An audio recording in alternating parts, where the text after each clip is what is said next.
Pemirsa, hak polis dan tak diinjak oleh pihak asuransi pas bininya sudah meninggal dunia, sang laki melalui kuasa hukumnya melapor ke salah satu asuransi jiwa ke SPKT Polda Sumsel.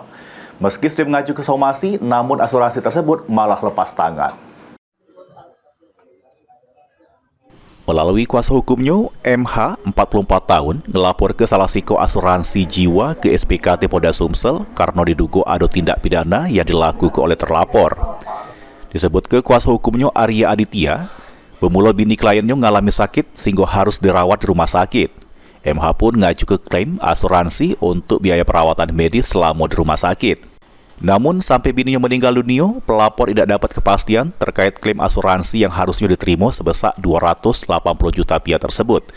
Pelapor sudah mengaju ke somasi ke asuransi, tapi asuransi tersebut malah lepas tangan dengan alasan pelapor tidak pernah ngaju ke klaim. Meninggal dunia kita mengajukan klaim sampai dengan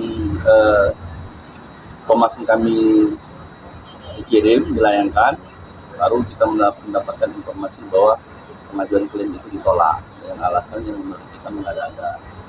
Itu sebagai respon atas penolakan itu, hari ini kami melaporkan asuransi Sun Life dalam rangka mencari keadilan dan kepastian hukum agar apa yang terjadi ini juga tidak menimpa masyarakat lainnya. Ini laporan pelapor sudah diterima, selanjutnya bakal ditindaklanjuti oleh Polda Sumsel. Mulyadi, PAL TV.